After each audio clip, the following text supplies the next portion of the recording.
What's up, everyone? Rob here, and we have a couple special guests on this interview. I got my co-host Evan Ortiz with us, but sorry, Evan, you're not the guest of honor. We have the Combat FC president, Joe Cavallaro, joining us, and thank you for joining us, first of all. But my first question for you, I find that every time I interview a fighter, I kind of tend to ask them to start off how it feels, to be inching closer to fight night. And this is the first time I've had a chance to really talk to a promoter. So from the promotional side of it, what are your emotions like on fight week? Like, what are the things that are running through your mind at this point in of the week? That's a great question. So, you know, there's so many moving parts to doing a promotion, right? And nobody gets it. Like I don't know how many employees the UFC has, right? So they obviously do a lot more than what we do, but the basic operations of the event are the same, right? They have a cage, they have lighting, they have TV production crews, they have graphics, they have athletes, they have refs and judges, and all the things that they do. They sell tickets, I sell tickets, they sell licensing, so it's me and Rick Caldwell and Kyle, right? And Kyle, does this part-time for us. You guys dealt with him. Kyle runs a lot of the media stuff for us, but I do all the operations and logistics stuff and the business stuff. And then Rick Caldwell is my matchmaker. He's my right-hand guy. He's been with me for 20 years. We started World Championship Fighting together, which was the brand that we had before this. And we did that for a bunch of years. We started in 2006. And I think we did 11 events under that name. And then we kicked this off a couple of years ago, Combat FC. But Rick's been with me since the beginning. But Rick does all the fight stuff and kind of handles who's going to fight and what, why. He knows the matchups, right? He understands the fight, because it's not just about putting two guys together. There's got to be, you want good fights, right? So it's not just taking the two best guys sometimes. And obviously we want that, right? For television, we want the two best guys in the weight division to fight each other, to go see who's going to go to the UFC. But there's the rest of the card. There's only 6 fights that go on Fight Pass, right? That UFC Fight Pass card is only 6 fights. So the rest of them are trying to match up guys that are going to give you really, really good fights, and sometimes it's not the two best guys in the world that are going to give you the best fights. So I guess kind of going off topic there, but there's a ton of stuff that goes into this that people just don't see. So this week for me is, unbelievably stressful, unbelievably exciting, right? I love the fights. It's my thing. It's like, this is my passion. I really enjoy the fights, and I really enjoy business, and I really enjoy sales. And if you look at my company, it's a sales business, right? We sell tickets to people. Our cheapest ticket is $70. Our most expensive is $250. So, and we'll sell 3,000 or 4,000 tickets. So it's a heavily sales intensive business. We also sell licenses, like licensing deals to networks. So UFC Fight Pass, Swerve, Nesson, all these different companies that we work with, we have licensing deals with them and obligations contractually to fulfill, content for them, like the show that we do called Combat FC Rewind. That's a look back at fights that have already happened, and we work with Hank on that. Hank does the show with us. He's the host of the show. He produces it. He does a really, really nice job. But there's different things that need to be done. The UFC, when we do fights, they expect us to put on the best fights that we can possibly find and give them 6 of them, and all the top guys that have an opportunity to go to the UFC, and that's really what we focus on. And then so there's tickets, there's licensing, and then there's sales and sponsorships, right? Sponsorships and advertising, and anybody that wants to get their company associated with MMA, which is the hottest sport in the world, the UFC Fight Pass brand, which is one of the best digital networks out there, right? They're incredible. And then we just did a brand new partnership with a company called Swerve, and Swerve is in 80 million houses across the U.S. and Canada. It's what they call FAST TV. So FAST, it's an acronym that stands for Free Advertised Supported TV. So, you think of like Roku and Fubo and Amazon and Apple and Sony and TiVo and Sling and, all these channels, all these platforms that it's on. It's 80 million houses. So anybody that wants to get their brand associated with the UFC and Combat FC and MMA, which are the hottest properties in the country, right? We help them market to this 18 to 59-year-old men. and it's a demographic that is very, very difficult to get in front of, right? Like, you guys don't watch TV. I don't know how old you guys are, but you watch TV. When's the last time you turned the TV on? Unless it was a sport, like, you don't watch TV. Nobody watches. You don't even do anything. Most guys don't even own a TV, right? And the only reason why I have one is so I can watch the fights. I don't watch any other sports. I'm older. I'm 59, so I'm at the top end of that game. But you guys are in the middle there, and like, it's tough for an advertiser to reach you, and we have the perfect product to do it with something that's really cool. And I was talking to somebody recently about this. Like, Harley-Davidson is a perfect brand to partner with MMA and UFC and Combat FC and in general, right? So when you think about it, right,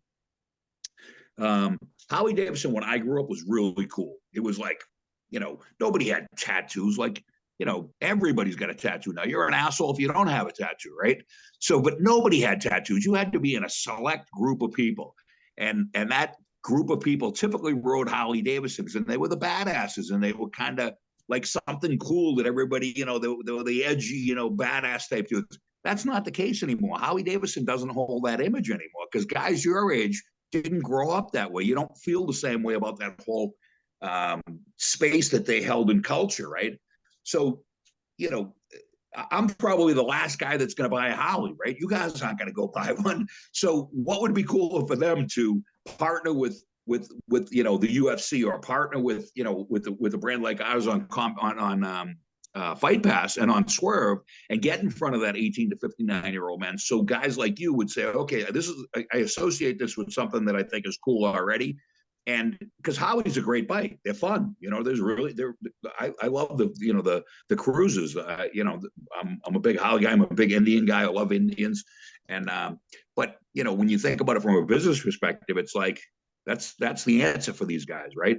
To get in front of that demographic that are people that are going to buy bikes, because the 18-year-old kid's going to buy 10 more bikes over his lifetime. I might get one or two.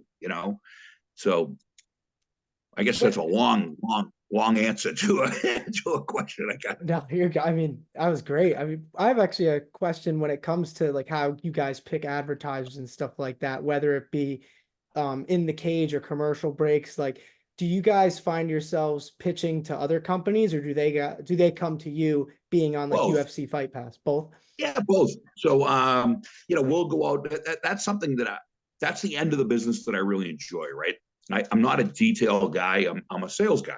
And I don't like doing the operation stuff. I do it because somebody has to do it, right? And I know how to do it now. I've been doing it long enough. This is our 18th or 19th event, I think. And so I have a pretty good handle on what to do. But at the end of the day, it's not something that I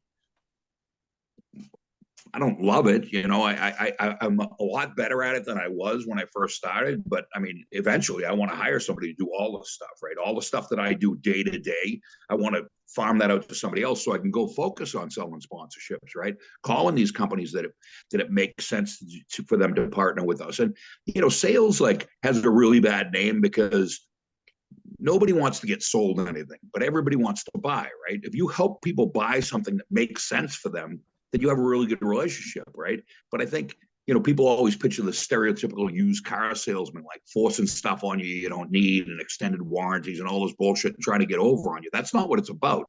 If we have a partnership with somebody, whoever it is, it has to work for them just as much as it has to work for us, because it'll be a one and done type deal. And you don't want that. You want long-term partnerships with people that you can grow your business and grow their business with. And so that's the stuff that I like to focus on more. And, like I said, Rick Caldwell does all the fights. Rick will say to me, hey, I'm thinking about doing this. I'm thinking about doing this. We might have talks about budget sometimes. We get a fight that we really want. How much can we spend on it? And, we'll talk about what UFC Fight Pass is looking for, what Swerve TV is looking for, our broadcast partners, so what are they looking for content? And we'll kind of have that conversation. But at the end of the day, Rick knows the fights better than anybody, and we were talking about it not too long ago. He's got the coolest job in the world. Like, MMA, he loves, that's the sport that he watches. And can you imagine being the guy that can pick anybody you want to fight anytime? Like, he just says, I want to see Evan fight Rob. And, then he just makes the fight. And it just, he makes it because that's what he wants to do, right? It's Trying like to he's the you're trying to boss. create a rift between us, I see. Yeah, yeah. We can actually, I can use you guys. I can use you guys. Are you similar in weight? Actually, yeah. Yeah, very. Yeah, good. Even better. Okay, we'll get this thing done. I'll You hook you truly guys are a up with fight Rick this promoter. week. Do you guys train at all? I I so used to, but I actually so last year I picked up some boxing training and Nice. I mean it was more towards so it's funny because reading more about you, you're a guy that'll watch anybody fight, right? You'll watch Yeah, I any love fight it. as long as it's civilized, it's Yeah, sanctioned and all that. I was gonna do something along the lines of that, but it was still steering more towards a street fight. I wasn't under a certain, like a true yeah, promotion, amateur promotion, something like that. But I still picked up like the training process and all that. It just grew like a whole new appreciation for, there's nothing like just it. seriously the grind and stuff that, these pros go through. So recently there's actually a UFC gym right next to us that I just started Where are you guys? training classes at. we're in We're northern in New Jersey. What part? Northern New Jersey. So Oh, yeah, we're a nice. Yeah, few hours away. yeah. UFC gyms are pretty cool place. They're fun gyms. yeah, We looked at actually. sorry, But there's a gym in there's a gym in East Rutherford that actually has an octagon. And like oh, nice. hopefully one day that this gym that I'm going to, they're looking to buy more space so that they can put in an octagon. And it Yeah, would just honestly, yeah, it would open up like a lot. It would be one of the yeah. biggest gyms that they have here. So um but yeah, I've been It's picking so much yeah, fun. seriously, I've been picking up pretty much all sorts of classes. So far it's been kickboxing, boxing, MMA, jiu-jitsu, and wrestling. I would say out of Yeah, all those five, the one that looks the easiest, but is definitely the hardest, I would say has to be jiu-jitsu. yeah, Um, but they all just give me like this adrenaline rush. It makes me feel like alive and stuff. And you do get yeah. that like newfound It's appreciation and addictive. whatnot. Yeah, it Yeah, really is. it's addictive. That's funny. Rob, what about yourself? I used to do a little bit of boxing and a tiny bit of Muay Thai, but I kind of found as I went through college that I enjoy covering the sport more than getting punched in the Yeah, face yeah, myself. yeah. So that's kind of I how don't I like getting hit. So, yeah, I'm and like old. I don't even like people yelling at me anymore. So, see like things that's like funny. this, these are the types of things that we love to do, whether it be, Yeah, telling the stories of like fighters or promoters or just different fight promotions, yeah, because a lot of people like, and I'm sure you know this having been in the sport for a long time, but like for a while, people really thought the sport was UFC. They didn't even know that yeah. MMA was like a whole separate thing. So like our goal, like with this channel throughout like the whole time we've had it, is really to kind of try and spread out people's knowledge of MMA and just show them that it's not just the UFC, but we love the UFC. That's like, it's Yeah, not, yeah, like nothing better than the cover UFC, man. I love the UFC. I always loved it. exactly like we cover them every single week, but then we get to do things like this for Combat FC. And we're going to Massachusetts, obviously this weekend to see the fights in person. And like, we love stuff like that. And, you guys are based out of the Massachusetts, like New Hampshire type of area. And then now, because we're from New Jersey, we get to bring that stuff to people who may not have heard of it, like Yeah. if they weren't from that area. So that's Do kind you of what guys we go down to enjoy. CFFC down in Atlantic City and Philly and stuff? We haven't yet, but we've actually thought about that. We were Yeah, yeah. actually, You should. Hard Rock, right? yeah. Yeah, they do it a bunch of different places. They have a really good show. So, really super nice guys. Rob and Arias. So Arias is their matchmaker, and Rob is the guy that owns it. And they do a really good job. They have some really fun fights. You should definitely hook up with them when we leave. I'll get you their contact information offline. You go on social media and tell them we're friends and that you came up and covered my event. You want to come down and check out theirs because they have a really good show. It's fun. They do a really good job with production, with which matching their fights, and their commentary is really good, right? So a lot of times people forget the commentary guys, right? If you could have really good fights and a shit commentator, and people will tune out because you got to listen to that guy for 2 hours, 2.5 hours, right? And if they don't know what they're doing, you won't even know why you're turning the channel. You just shut it off. You'll be like, these fights are terrible, right? And you won't realize that it's not the fights so much that are terrible. It's just the commentary is really bad.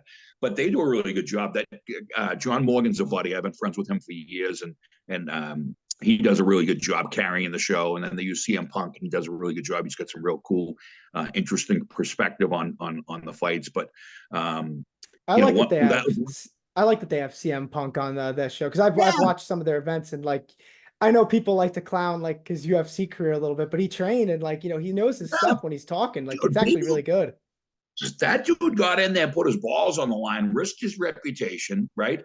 You know, he's already got a very successful thing. And I'm not a wrestling guy. I don't know a lot about wrestling, but I even knew who he was, right? I didn't know much about him, but you know, I kind of learned it as he went into MMA. But he didn't take any easy fights. He went in. What did his first fight? He fought Mickey Gall, I think. Mickey Gall. Yeah, Mickey that's Gall's a tough crazy. guy. Yeah, Mickey Gall's a tough guy. He didn't give him those slugs. You say that, you know, you say you want to go. It's funny. I was watching Brock Lesnar the other night.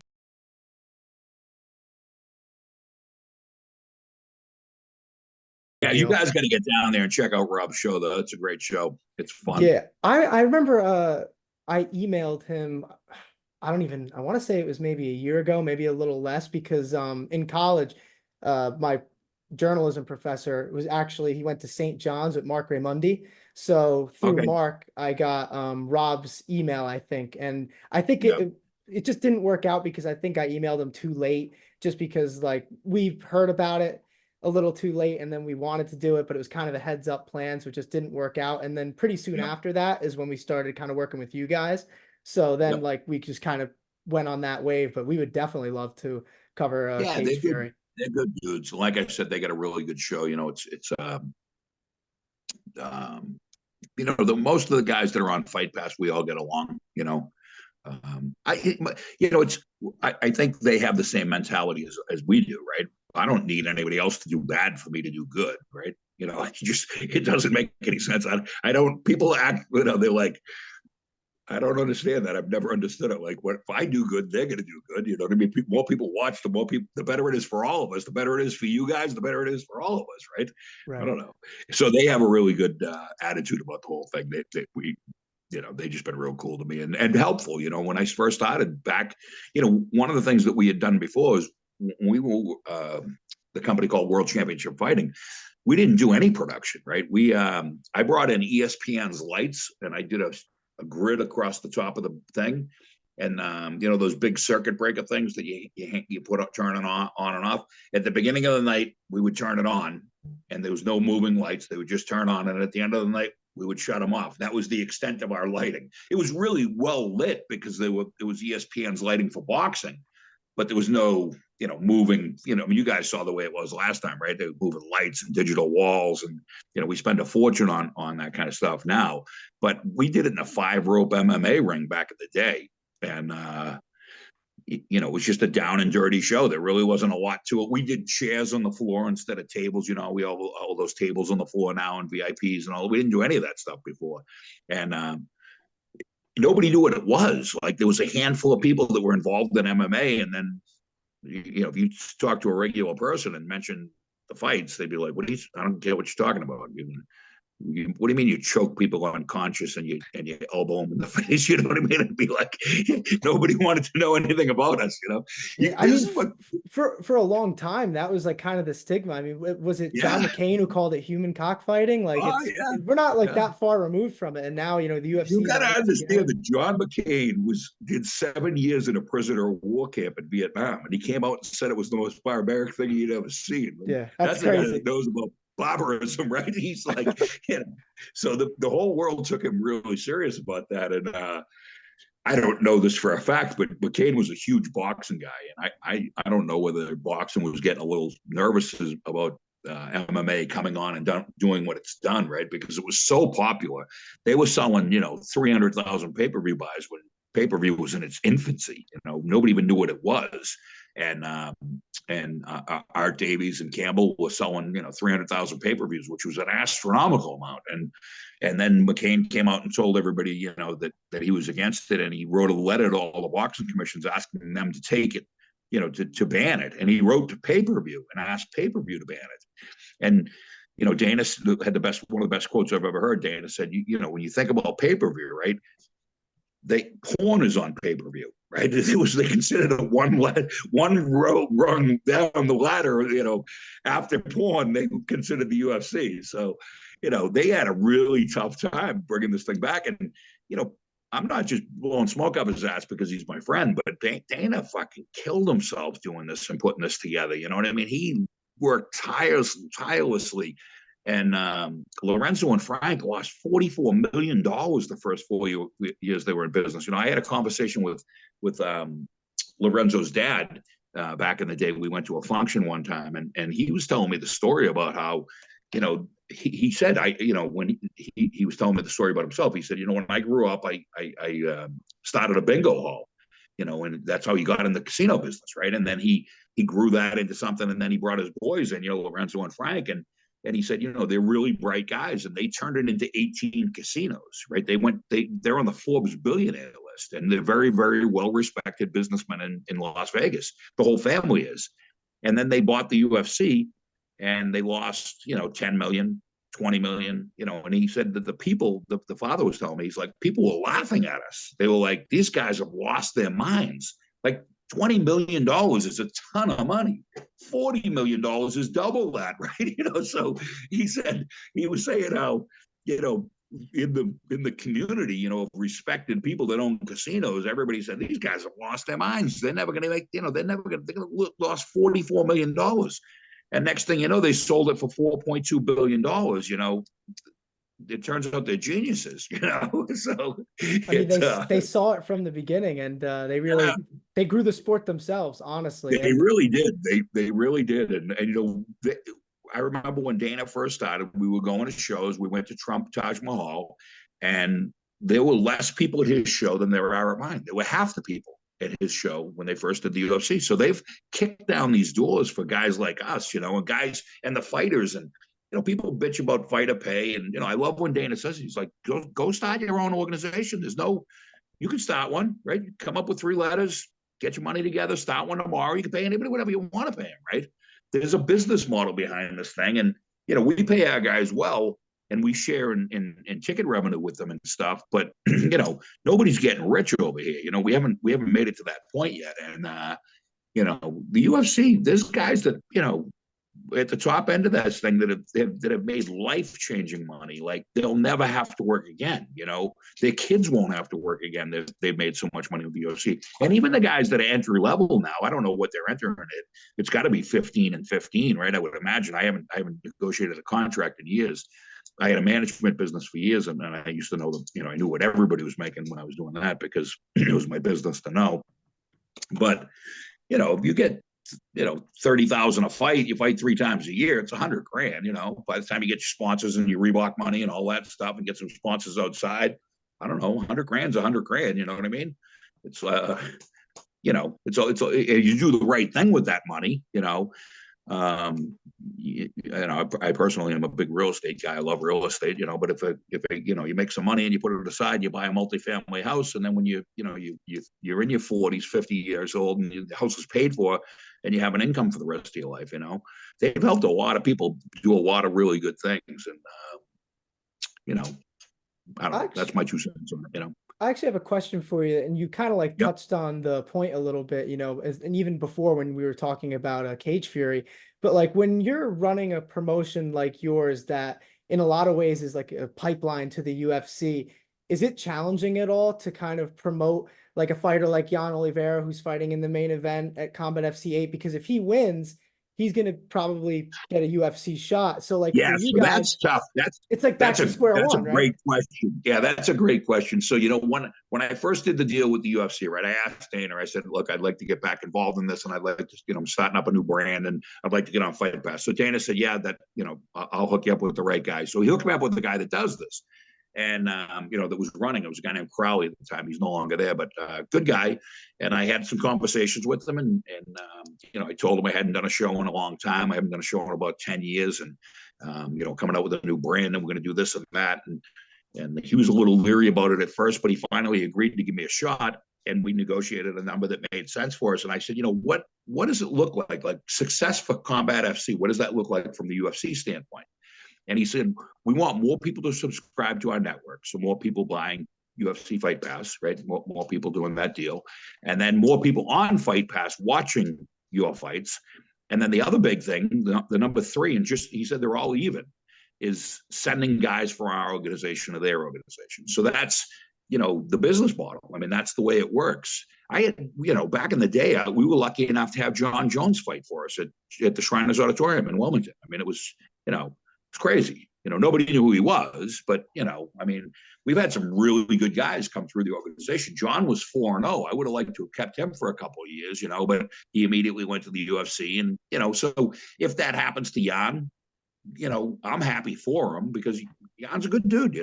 It's going to be tough because Jan sells a lot of tickets. He's one of the biggest ticket sellers we have. He has a big fan base and people love him. He's just a super. You guys talk to him, right? I mean, he's a super nice guy. He's awesome. And he can fight. He's a tough kid. So it becomes tough from a marketing standpoint. Like, we're trying to build him. We're doing these TV shows about him and about where he's been and where he's going and all this stuff. And we kind of lose that momentum when he goes on to fight at the UFC. But then the next generation of guys see that he's coming through our organization, making it to that next level, and then they want to fight for us. That's one thing that when we first started back as Combat FC, I couldn't get anybody, right? Me and Rick were, it's all young guys, right? I'm 59 years old. Rick's in his 40s, right? We haven't done a show in 10 years. So I'm reaching out to people on social media, and social media really wasn't a big deal back then the way it is now, right? When we were doing shows. So, most of these people don't know us. And I'm sending guys notes and saying, hey, I'm going to be on Fight Pass. We'll get the show. We'd love to get you involved. And nobody's even responding to me, right? Literally, not even. I can see that they saw the message and then they're not responding to me. So I'm thinking about it one night, and I was like, you know what? The next day I started sending messages to people, and I said, do me a favor. Ask the oldest guy in your gym if they know who I am. And then ask him if you should talk to me. And then we started getting responses from people. They're like, oh, my trainer says he's buddies with you. We didn't know. And so the first event that we had, we were scrambling to get guys, right? We really couldn't get anybody, right? The guys that came and fought for us were taking a shot on us, based on relationships with the coaches in their gyms. But they didn't know us. They didn't know whether we would, you don't know whether the guy's going to bounce a check on you or show up, if it's going to be a good fight, if there's going to be anybody there. They didn't know what to expect. So we've always been really grateful for those guys that first came over with us. But and we're loyal to them. We keep guys fighting, right? If somebody wants to fight for us, as long as they're healthy and stuff, we keep them fighting. And but now we're at a point where we get, Rick says to me all the time, I had so many fights, I don't know what to do. I mean, the best fighters are calling me, begging me to fight. And he goes, I need 6 TV fights. I don't need 60. You know what I mean? I want the best guys that I can possibly get to fight on television. And so the guys that are real serious about taking tough fights and moving to that next level fight for us. And the guys that don't, fight in smaller shows, and then, hopefully what happens is we act as that feeder system, like you said, to the UFC, where our best guys go to fight for them. And while it's a pain in the neck sometimes, it's the way it works. Like, we've positioned ourselves as that brand under the UFC. And I think, as you alluded to, CFFC has done the same thing. LFA has done the same thing, so we're just in different regions. So, I don't go mess with their, I don't go down to Philly or any of that stuff. I stay out of their neck of the woods, and they've been real good about not coming up here. And we kind of carved out our own area, and we have all the best fighters from this area. And it's been cool.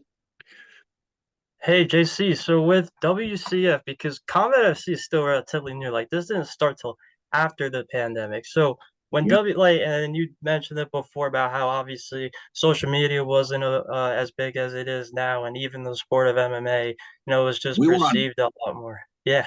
Evan, we were on MySpace. Yeah, that's what I'm talking about. Know what that is. He's like, I don't even know what that is. I think about the guy standing in front of the board. We were legit in elementary school at this time, so it's so crazy. But was there because it's not like WCF had that many events either, right? There was, how many would you say there was? We did 11. 11 of them. Was there a certain event for one of the cards that took place that you just knew that this is something that you always wanted to do, and that it would grow into something like getting a Fight Pass deal with the Combat FC? It's funny that you say that. I knew it was time to get into promoting when my mother who knows nothing about the fights, was telling me why she thought Chuck Liddell was going to win his next fight. I'm like, this is starting to get mainstream, right? My mother knows who Chuck Liddell is, right? So that was when we, in 2006, that was like, we got to get in this, you know what I mean? Because I was managing a lot of guys, and what we were doing is we were taking guys in, building them up, and then when they left World Championship Fighting, we were managing them on their way to the UFC. So we had the opportunity to do that. Since then, the Boxing Commission kind of frowns on that, and I can understand why, because there's the perception that you could be doing something shady. We never did anything shady ourselves, but there's the perception, right? So I completely understand that, but we didn't, you know, we've stopped. I'm not managing anybody anymore. I haven't managed anybody in a long time, but yeah, that was a business that I really enjoyed. You know, I had a lot of fun doing it. I had some incredible fighters, as far as like, not only really good fighters, like high level, you know, tough guys that made it really far, but just super nice people. You know, I had Kenny Florian, who's a, you know, super good guy. I had Pat Cote, is one of my great friends. You know, Patrick was the #2 Canadian guy ever, only behind George St. Pierre. You know, he fought Anderson Silva. I don't know if you guys remember that. I mean, you know, Patrick was a savage. And then probably my favorite, one of my closest buddies was Marcus Davis. So Marcus was, I don't know if you guys remember Marcus Davis, the Irish hand grenade. Yeah, I've seen. So when I got into MMA, I was lucky enough that like the people who got me into it, they were like, go on Fight Pass, and they pretty much just gave me a huge list of fights. Yeah. And like he was on there. I remember, I'm trying to think of the fights because this was so long ago at this point.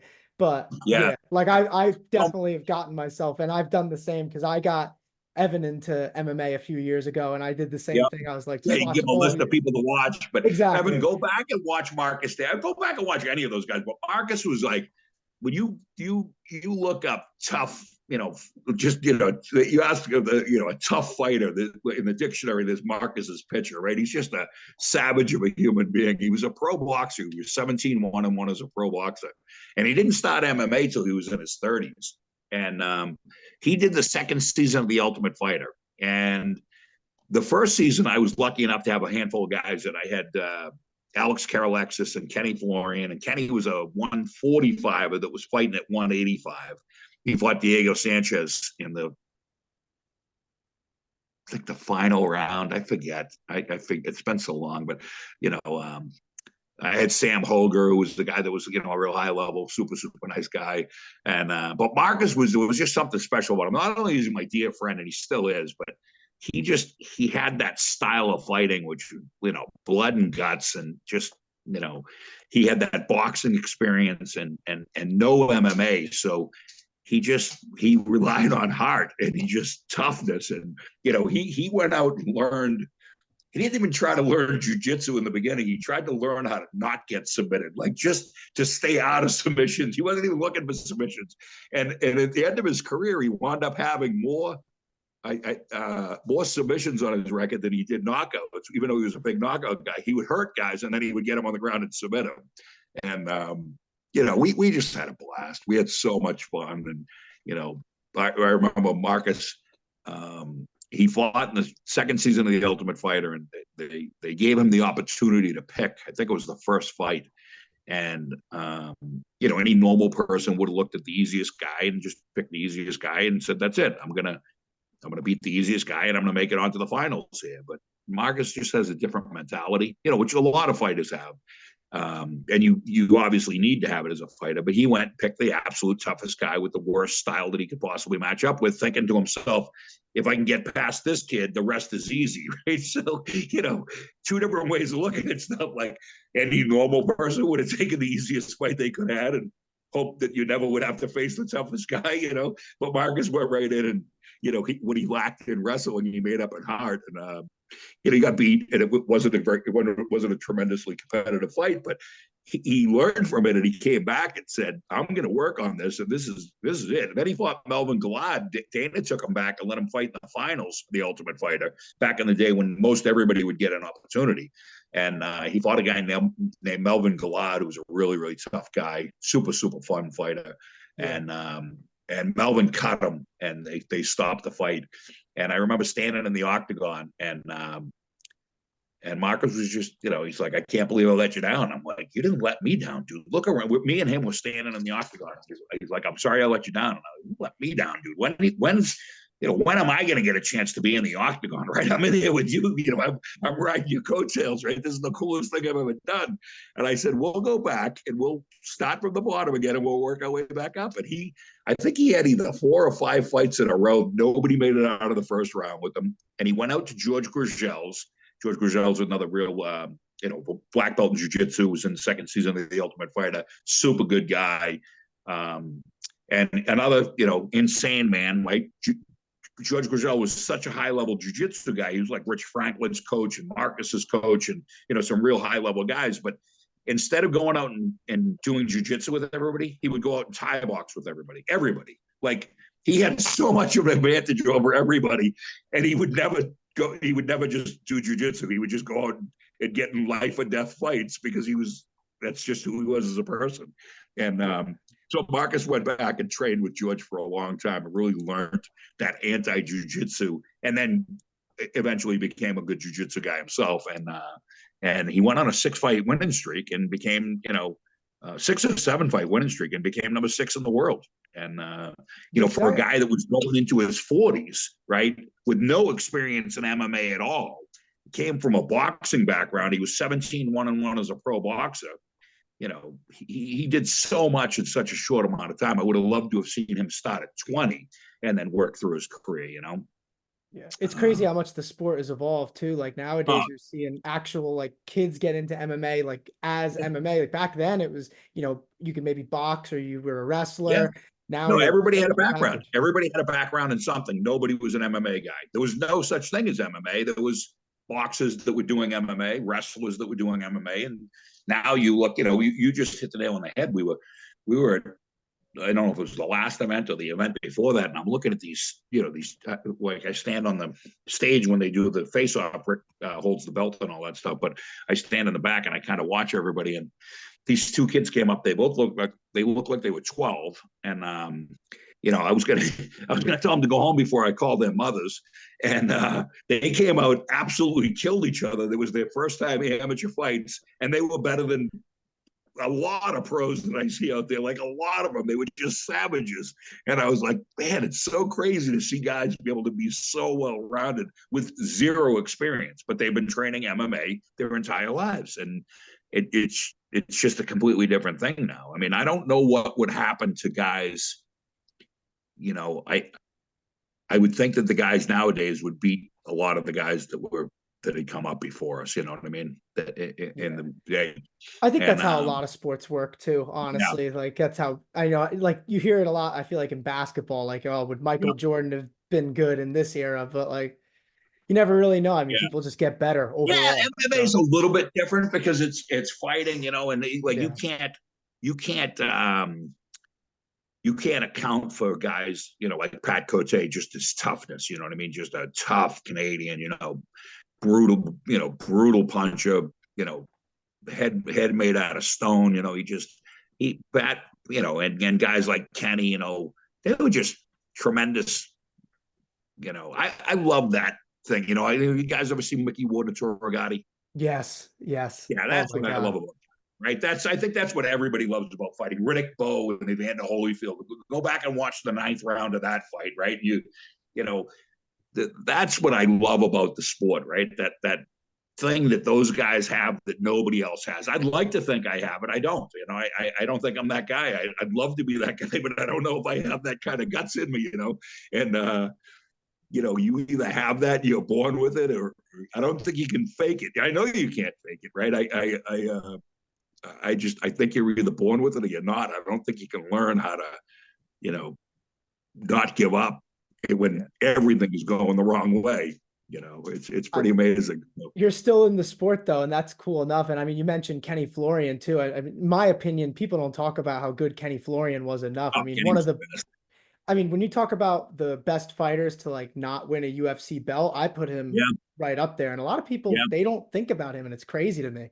And he fought for the title a bunch of times. I don't want to misquote, but he fought a lot. He fought Sean Shirk. I thought was for. I don't remember. I'd do it injustice by tried to remember it all. But he was a high level guy and fought Didn't some he really went really good down, guys. he went down to like 45 at one point, didn't Yeah, he? yeah, Yeah, which was like ridiculous. He fought Diego Sanchez at 185. You know, I mean, crazy. he's just bananas.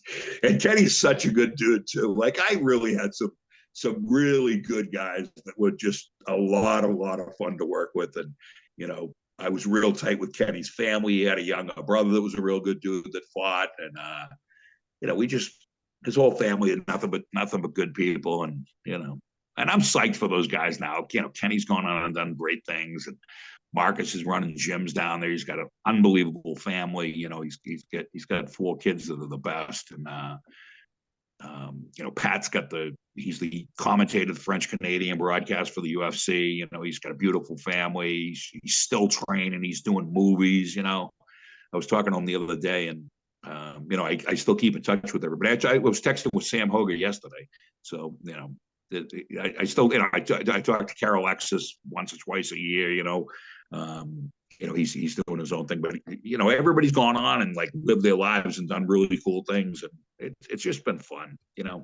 I was so lucky to have the relationship with Dana that brought me into this whole thing, right? So I had a background in boxing, and I was not a fighter, and I was actually really bad at fighting, but I loved it. It's something I had a passion for, and I was 147 pounds, and I'm 6'3".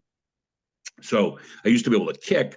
So I would work out all the time, and I worked out with guys that were professional fighters, guys like Marcus, guys like Dana Rosenblatt, who was the middleweight champ of the world in boxing, and a whole bunch of really high level guys. So I kind of learned the business of it by being around the gym and knowing those guys. And then when Dana White bought the UFC, he said, you should come over and start managing some of these guys. I know you know the business, and he's one of my best buddies. So he's like, and I trust you. We can do this and have some fun together. So that's what got me involved in it. It was never a money thing.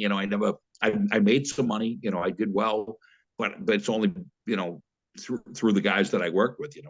I got real lucky. I had some really good guys, and like I said, I had a couple guys fight for world titles, and that's a blessing in itself as a manager, right? To get to a point where you actually have somebody that fights for a world title is amazing, and I had it a couple of times. And then Marcus, like I said, number 6 in the world, he was on a tear. I think he 6 or 7 fight winning streak in the UFC, which is, pretty unheard of. And he's fighting top guys. He fought a lot of really tough kids.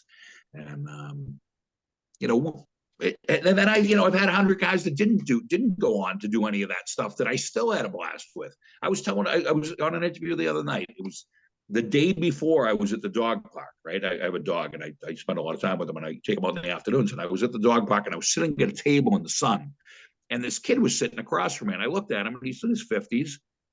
And then I looked at him for a second, and I said, you know me? And he looked at me, and he said, yeah, where do I know you from? And I said, I used to corner you. He was 10-2 as a pro fighter. And, I go, I hadn't seen him in 20 years, right? And That's there funny. he is sitting at the dog park table with me. I said, you know me? And it was pretty funny, It was like, I've had a lot of guys over the years that I've had the opportunity to work with, and had a lot of fun doing it. And I mean, it's the coolest sport in the world, for sure. I think Evan agrees with me, to me and you, that's for sure. But you mentioned like some of the people in the sport, and you've talked about already like your relationship with Dana White.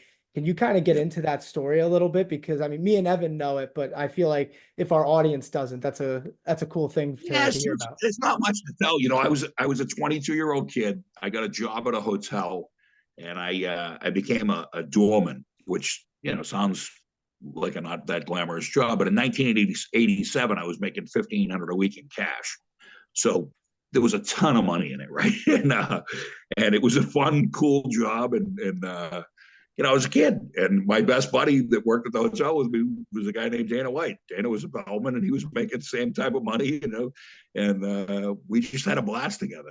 We've been friends way before he ever made any money, and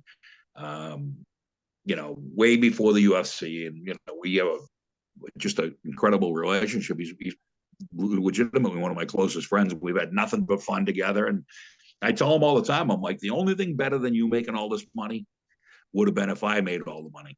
And he always gets a kick out of that one. But he is such a generous guy, and so like just the way he is. Like there's no bullshit. There's no filter on Dana. He's not acting a certain way to make everybody like him or not like him. That's the way he is. He's just that dude. And I love him. He's my buddy. We've had nothing but fun together. We've just had, we used to go to all the big, way before the UFC. We used to go to all the big fights, all the big boxing matches, and he had gyms where he was training people. And I remember one time I went out, and you guys won't even remember the guy's name, but there was a guy named Mike McCallum. They called him the Body Snatcher. And back in the day, there was Marvin Hagler, Sugar Ray, Duran, and Tommy Hearns. They called him the Fabulous Four. Well, there was another guy that nobody would fight that was in that era. He was a little bit younger than him, if I remember right, but he was a guy named Mike McCallum. They called him the Body Snatcher. And he was so good that nobody wanted to fight him, right? So I went out to the gym with Dana Wade, like I said, way before the UFC. We went out to a place called Johnny Tacos, and he was a boxing gym out in Vegas. And I'm in the gym, and I'm shadowboxing in the ring, and Mike McCallum climbs up. Dana knew everybody. He was friends with Mayweather and all those Tyson and all those guys. They were all tight. It was before the UFC. Dana was just a boxing trainer, and I'm in the ring and I'm shadowboxing, and Mike McCallum comes up and he's standing on the edge of the ring and he goes, "Do you mind if I work in with you?" And I'm like, "Yeah, dude, you're Mike McCallum. You can do whatever you want, And, but I got to meet these guys that were like my legends, you know what I mean? The guys that I really looked up to, that Dana introduced me to everybody. And, and then even with the UFC stuff, like to be part of that in the beginning, you guys don't remember, there was, 4 fights a year, right? So there were probably, maybe 40 guys that fought the UFC, maybe, under contract with the UFC. And there were no big gyms. I mean, American Top Team was just starting, right? I mean, this was a long time ago. And there was a guy named Monty Cox. Monty's a super, super nice dude, like literally the godfather of management and MMA. And Monty had everybody. He had Jens Pulver. He had Matt Hughes. He had Rich Franklin. He had Tim Sylvia. Tony Fricklin, the Freak Fricklin's a Boston guy. He had Sam Hoger. He had they had that Milicic team. You guys remember the Milicic fighting system? Pat Milicic, for sure. So that's when I first got involved, and I remember the first time I had to meet Pat. Right, he's the first 170 champ of the UFC ever. And I went down to Miami to meet him, and we went to a party on a barge, like I don't know if it was the House of Blues or one of those type bars, and it was on a barge. And I had to sit down and talk to him. I didn't know him. I was scared shit. I was just, I was brand new to the business, and I sat across from him, and he put a bottle of vodka in between us, and we just started drinking back and forth and talking, and we negotiated a deal to work together. And and that really was what started me. Pat was one of the first guys that took a shot on me and let me manage some of the guys that he worked with. And I would send guys to his gym, and he would send the guys that he was working with to me. And and then the guys that were really, really good at that time were, Monty would manage all of them, and I got my own stable of guys and started working. And it was fun. It was an interesting time. And I learned a lot from those guys. I learned, like I said, when there were 4 fights a year, we knew everybody. We knew all the coaches. We knew all the trainers. We knew everybody in MMA media. We all knew each other, like everybody. We would go to like the Mandalay Bay in Las Vegas, and we would all meet at the lounge. Everybody, fighters, coaches, managers, press, everybody. Dana. I mean, it was back then when it was so small that Dana could go anywhere. Like nobody bothered him. People knew who he was, but like the sport was nowhere. It hadn't gotten big enough to be worth. We all loved it. But we were just the early guys in. I don't think like we love it niche anymore. thing. I'm sorry. Like a niche type thing. Yeah. It was just a small group of people, that were into it. And, we were lucky enough to be in it in the beginning. We're no more passionate than anybody else, but we were just in it in the beginning. We all knew each other, and like, you knew all the coaches and all the fighters. And, it was just fun. You know, I remember that we had a this guy Larry Goldberg. He owns Boxing Insider. Larry's a super nice guy, and he's like, I bet you Larry's maybe 50, but he was probably 25 or 30 at the time, and he was like a neurotic old Jewish man back then. He was like 25, but he was, he's just a character, right? He's, Jersey guy, just a maniac, and just a funny, super good dude. And he owned a really big, he still owns it. He owned a really big boxing website. It was like one of the first real big boxing websites there were. It's called Boxing Insider. He still got it. He actually does shows. He does boxing shows on the Boxing Insider and does them in New York. He's probably the biggest promoter in New York right now, but he's super nice guy. But long story short, he was managing a girl, and people talk about, like Ronda Rousey being a pioneer, and she was. She obviously changed the sport, not just women's MMA, but the whole sport. But there were people that nobody's ever heard of that started in this thing a long time ago. There was a girl, her name was Shelby Walker, and Shelby was a real pretty, super nice person. And Larry used to manage her. And Larry was trying to get her in the UFC back when there was no women in the UFC and no chances of women being in the UFC. But Larry was, he would go out of his way to be involved and make sure that he was, he did everything he could to help her grow her career. So he threw this big party at Mohegan Sun up in a suite, beautiful suite, the whole top floor of the Mohegan Sun. He invited everybody. So like everybody, Chuck Liddell was there, Rich Franklin, Matt Hughes, everybody. It was a crazy party. But back then, everybody would click up, right? Everybody had their own team that you trained with, and everybody would be in different spots. And I won't say who the fighter is just because it was a drinking story, but there was a guy that everybody knows that was very drunk, and he was sitting in a chair, and he was like green and sweating and looked like he was about to throw up. And he was sitting in the chair, and the man is a savage. He's a monster of a person. And I remember, everybody's kind of clicked up in their own groups, and then one of the guys from one of the camps walked by him, and he just said, just loud enough so everybody could hear him. He goes, "I bet you I could beat him right now." Everybody went crazy. It was we almost had a melee between all the camps, and it was pretty funny, but it was cool. It was that was back, like I said, when everybody knew each other, and we just had a blast together. It was really a lot of fun. It was cool to be a part of that. And like I said, Dana was gracious enough to bring me along for all that stuff. What'd be cooler than having your buddy be in charge of all this shit and being able to go to the fights, and he introduced me to everybody, and I became friends with everybody. And it just, without that relationship with Dana, none of that stuff would happen. I never would have started managing guys. I never would have ever had my own promotion. I never, I had a good life. I sold technology. I had a great job. I loved, but the icing on the cake, I've been very blessed with family and friends, and then to be able to be part of a sport that I love, that I think is the coolest thing in the world, has just been so much fun. And that's what you guys are doing. You're in the infancy of what you're doing, but you're going to be telling these stories when you're my age. You're going to be talking about guys that everybody's going to be like, those dudes are legends. That's just the way it works. But it's been cool. It's really been a lot of fun. Hey, JC, so let me ask you this. What would you say is kind of the earliest fight you could remember that just had such an epic build to it that it just felt like right then and there with the sport, even if it's a boxing match, like the sport was like it was really transcending, like it just had a larger to life feel to it that you were just so excited. You had goosebumps for it to happen, and then when it I've had happened, you were just I've so had in a the lot moment. of those experiences, a lot of goosebump moments, but I think the biggest fight I've ever been to and been around was Mike Tyson and Evander Holyfield. So that was the night after Dana White's wedding. I went to his wedding, and then I went to the fight the next night. And I've never seen anything like it. I've never seen anything since. It was the most electric atmosphere in the world. And there was so much anticipation for that fight. And I knew Holyfield was going to win.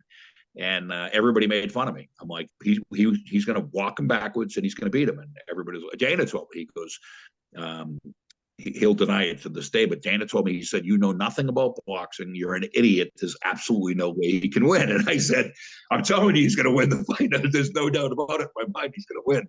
And Dana tells a story about he was on the plane. I don't know if it was the red eye, or it must have been the red eye. And he was flying to Hawaii with his wife. They just got married the night before. And he said that over the loudspeaker, the captain came on and everybody was sleeping. And he said, for anybody that's still awake or anybody that cares, Mike Tyson just got knocked out by Evander Holyfield. And Dana said he had to hold his breath to not to scream, But that was one of the coolest. And then, without a doubt, Chuck Liddell.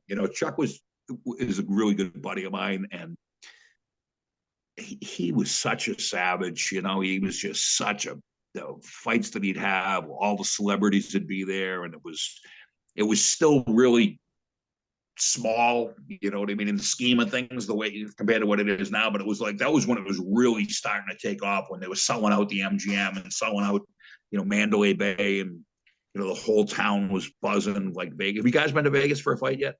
I've been to Vegas. I was there for UFC 264, but I don't believe Evan has. Incredible, right? I mean, it's such nuts. a cool experience, If you've never, I tell people all the time, I'm like, if you've never seen a fight live, you've never seen a fight. I mean, it's a completely different experience live. And then to go to an event of that magnitude, like a big UFC, it's just such a crazy, and especially Vegas, they do everything over the top, the dinners, the restaurants, the clubs, the fights, it's just so much fun. And people don't realize when you go to Vegas, this is a 3-hour difference. So you're out of the fights at 10 o'clock. You get out. There's a whole night to be had after. Yeah. You go to the fight. You go to the fights at 3 o'clock in the afternoon, and 4 o'clock they start, and you watch fights till 9 o'clock, and then you're out for the rest of the night. And we used to, Chuck would have parties, at the nightclubs, and the girls, and the atmosphere, and the fighters, and just, it was crazy. We had so much fun doing that stuff. And back then, Dana used to be able to go out. Like I said before, probably that Chuck Liddell era was when he started getting to a point where he would just get mobbed everywhere he went. And he's been such a gracious dude. Like, I don't know if you guys have had a chance to meet him, but like, he stops and takes pictures with everybody. He talks to everybody, and it's not like he's like it's an act with him. He's legitimately, he'll talk to you about the fights. Like, he's as passionate with you as he is with the next 1,000 people. Like, it's not an act with him. It's just, he genuinely loves the fights, and he enjoys being around and being part of it, But I think that was like that era when Chuck was doing as well as he was when you started getting to a point where he had to stay at another hotel. Like, we couldn't go back to the hotels. And I always go with him, which is an incredibly fortunate thing to do. So, then I kind of got out of that scene, that, going out the night before to the bars and the lounge or wherever and hanging out with all the media. And, that was a big part of my success, But back in the day when we had world championship fighting, is I had those guys fighting in the UFC. And when I started the promotion, I was friends with all the news media guys, right?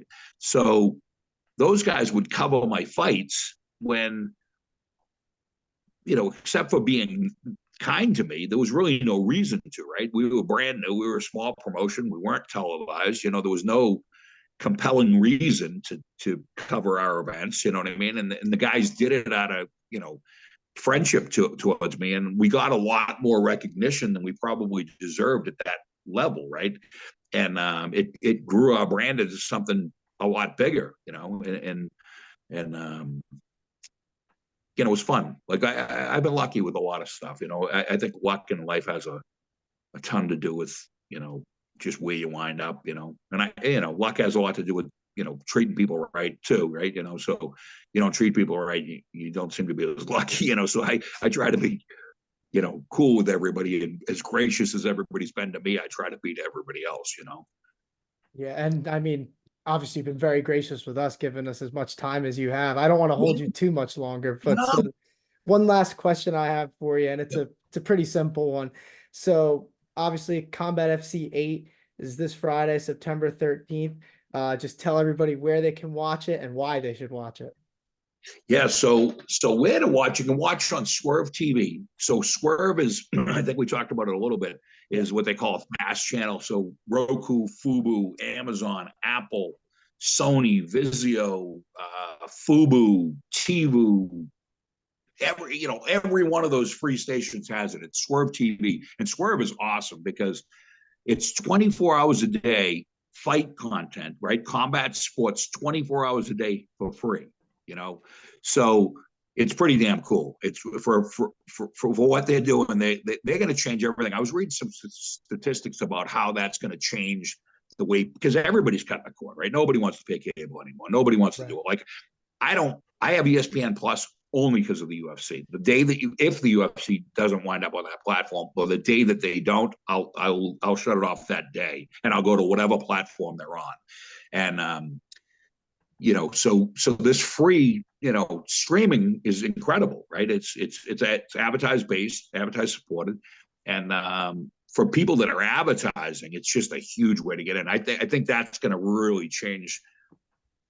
It's weird because like that's the way TV was. Then it all changed, and then they added the commercials back. And like you go on Amazon now and they got commercials. Like, what are you charging me to give me commercials? That doesn't make any sense, right? So if I'm gonna have to watch commercials anyways, I'd rather just watch Swerve and get all the fights that I want to see anyways. You know what I mean? So that's pretty interesting. And so you can catch it on Swerve Live. I think we're working on it right now. So what happens is, we don't know what we're going to wind up for fights until the weigh-ins, right? So we'll be somewhere in between 7 and 8 o'clock live on Swerve. We'll obviously announce the days before, but somewhere between 7 and 8 p.m., maybe 7:30, let's call it.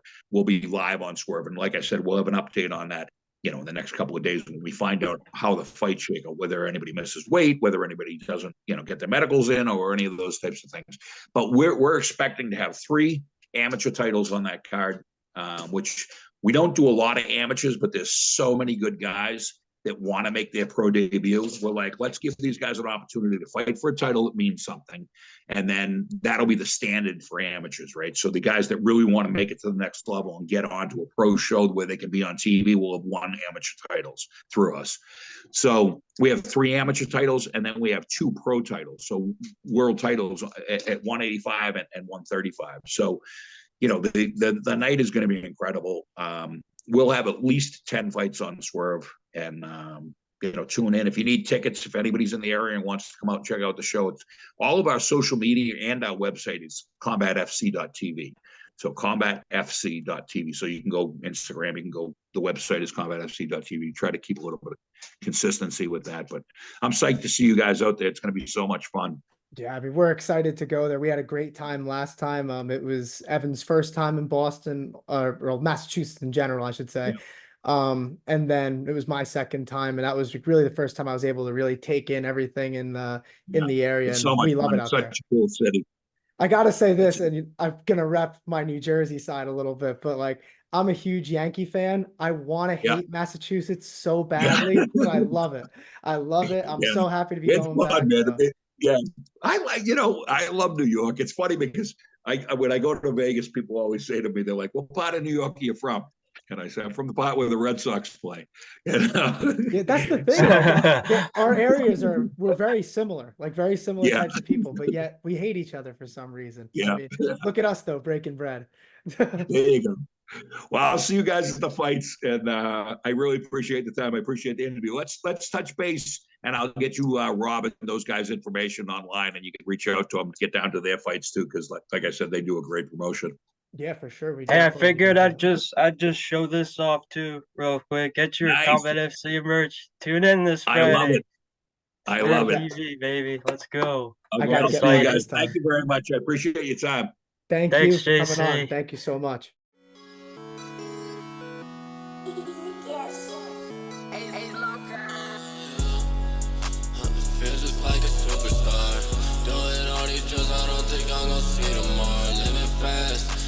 Dash up in a foreign car. It's the type of shit that you be doing when you go hard.